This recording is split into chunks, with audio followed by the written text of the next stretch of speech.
Hi, I'm Safia, a 29-year-old graphic designer who's been trying to navigate the complex world of marriage and family life for the past 3 years. Before I share my story, don't forget to like and subscribe for more real-life tales full of unexpected twists. Now, let me take you through the heartaches that unfolded just before what was supposed to be a dream vacation.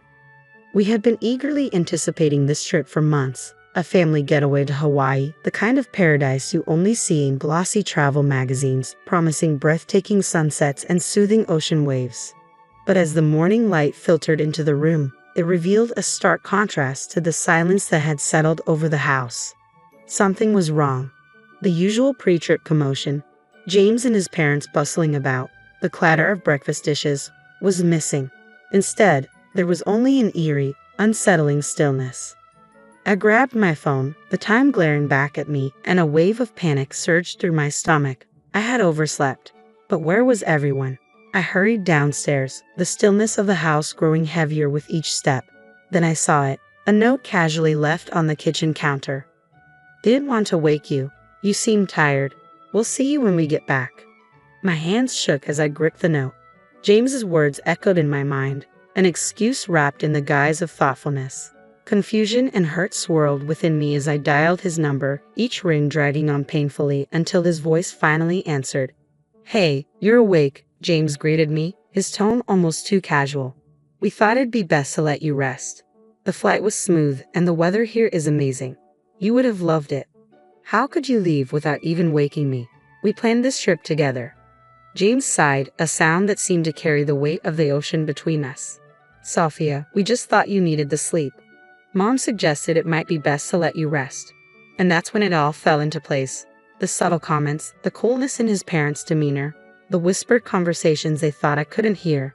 This wasn't just James's decision, it was a collective choice. They never truly intended for me to be part of their family, not really. I needed to be there with you, with all of you. This trip mattered to me too, James. It's not just about missing a vacation, it's about being shut out of our family's life. There was a pause, the kind that lingers just long enough to let you know that the words coming next won't fix anything. "I'm sorry you feel that way, Safia. We'll talk when I get back, okay? Just try to enjoy the time at home. I love you." The line went dead, and so did something between us. As I stood in the silence of what used to be our shared home, I felt a resolve solidify within me. This wasn't just a wake-up call, it was a turning point.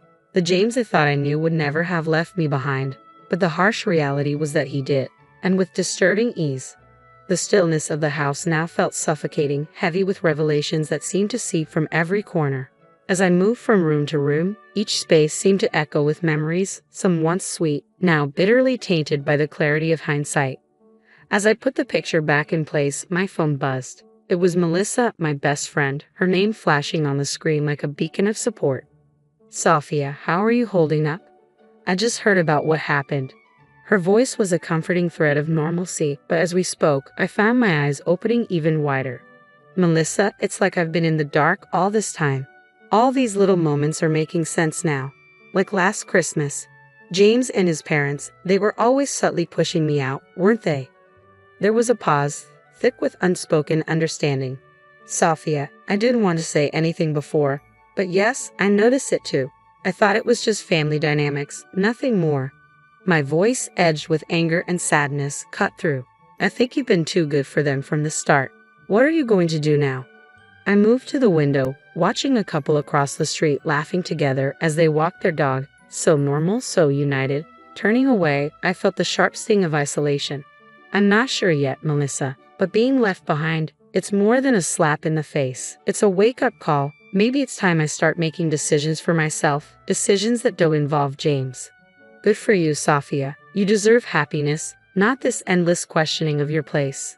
As the call ended, my resolve solidified. I grabbed my laptop and began typing, not just jotting down thoughts or keeping a diary, but creating a list.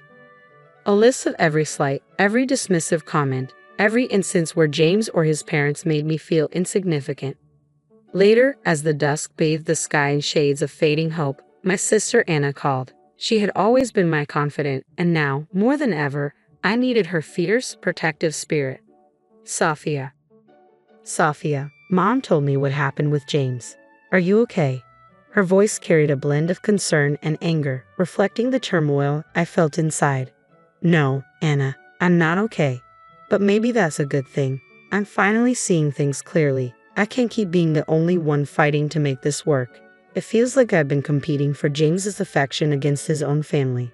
Remember last Easter when you hosted dinner and Elaine insisted on redoing the table settings?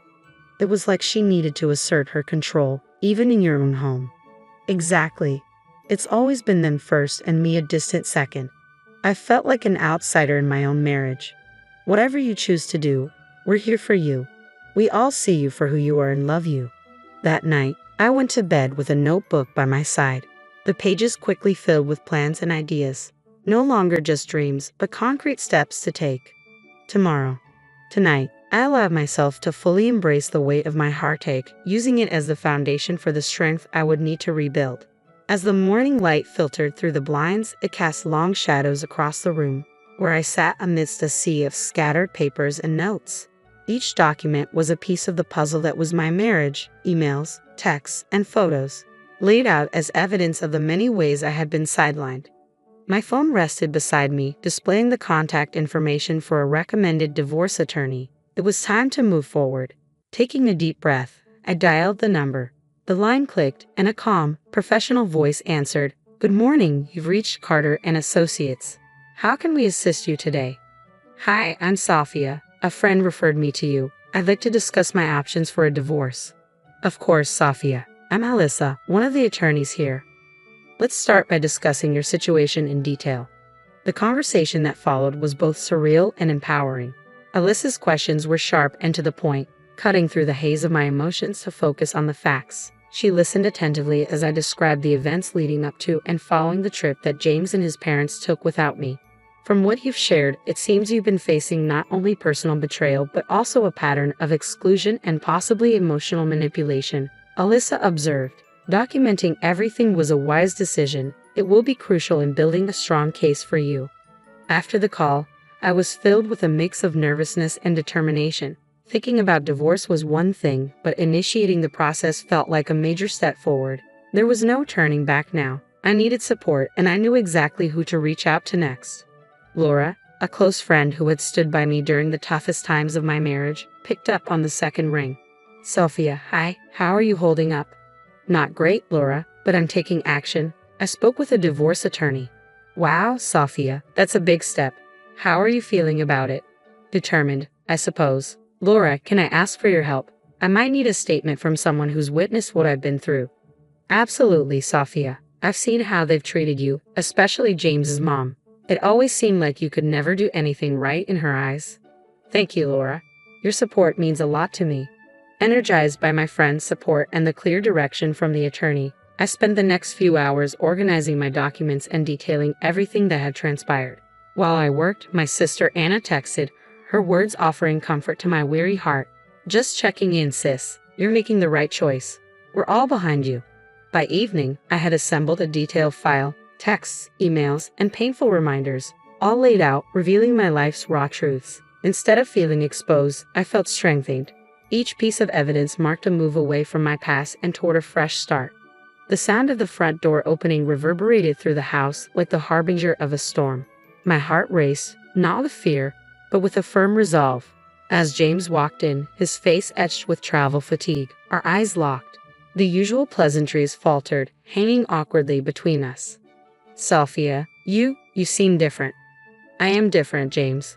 We need to talk." His brows furrowed in confusion as he set down his bags. "Talk about what? What's going on?" I gestured toward the living room, where I had spread out the documents and photos, evidence of every moment I felt pushed aside by him and his parents. "James, this isn't just about your trip to Hawaii without me. It's about every instance where you prioritized them over me, every time I was made to feel like an outsider in my own marriage."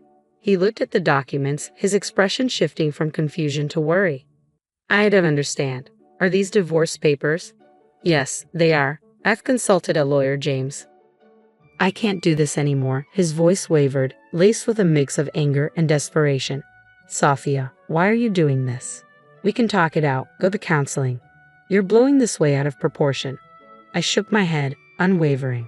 It's not out of proportion to want to feel valued, James. Your mother's constant interference and your silent complicity with her, it's suffocating. I'm not just an extension of your family. I'm your wife, or at least I was supposed to be. But I love you, Sophia. I just thought what? That I'd stay silent and accept the scraps of attention you and your parents decided to give me. No, James, this ends now.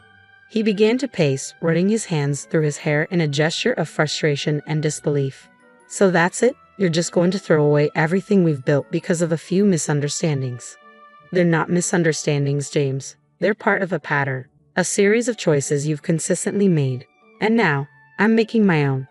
His expression hardened as he glanced at the paperwork once more. If this is what you want, I won't stand in your way. But I think you're making a mistake. I've made mistakes before, I said, my voice steady. Staying any longer would be another one. As he sifted through the papers, his movements slow and deliberate, the gravity of our fractured relationship became unmistakable. This confrontation was painful but necessary, a decisive moment that marked the end of my resignation and the beginning of a new path for me. James, this isn't just about our relationship. It's about me reclaiming my self-worth. You might not understand it now, but I hope you will one day. He nodded, a silent acknowledgement of the chasm that had grown too wide to cross. As he collected the papers, a look of bitter acceptance in his eyes, I felt a mix of sorrow and relief. This confrontation, though heart-wrenching, provided the closure I needed, the crucial step towards reclaiming my voice and my life. The early morning sun bathed the boxes stacked in my living room in a warm glow, each one meticulously labeled. Books, art supplies, memories. Today wasn't just another day. It marked the beginning of my new life in a new city, a concrete step toward the future I had chosen for myself. As I taped up another box, my phone rang. It was Rachel, a friend who had relocated to the same city last year. Her voice was brimming with enthusiasm. Sophia, I heard the big news. Welcome to the neighborhood. When do you get here? Hi, Rachel. I'm actually packing up the van today. I should arrive by tomorrow evening. I'm so ready for this fresh start. That's fantastic. You're going to love it here. And guess what? I've already planned a little get-together this weekend. Consider yourself invited. Laughter bubbled up inside me, light and freeing. That sounds wonderful, Rachel. I really appreciate it. It's been a while since I've looked forward to something like this. After ending the call, I returned to packing, but it wasn't long before another call came through. This time, it was the HR manager from the design firm where I had recently been offered a job. Sophia, good morning. I'm calling to confirm your start date with us. We're all excited to have you on board. How does Monday sound for coming in and getting settled? That sounds perfect, I replied, a smile spreading across my face. I'm really looking forward to it. It feels like just the change I needed. Fantastic. We're confident you'll bring a lot of fresh ideas and energy to the team. See you Monday, Sophia. As I hung up, a wave of accomplishment washed over me. Everything was falling into place, not by chance, but by my own choice. I paused to enjoy the stillness of the morning, reflecting on the journey that had led me here. With the final box sealed, I took one last look around the house that had been my world, filled with both joy and sorrow. Now it stood empty, a blank canvas waiting for its next chapter. But I was ready to create something new, something entirely my own. And with that, we reached the end of Sophia's journey toward reclaiming her life and embracing a new beginning. What do you think was the pivotal moment that set Sophia on her path to independence? Was it the initial betrayal or her decisive move to take legal action? We'd love to hear your thoughts in the comments below. Let us know which moment resonated with you the most. If you enjoyed Sophia's story, don't forget to like this video and subscribe to our channel for more inspiring content. Your support helps us bring more stories like Sophia's to you.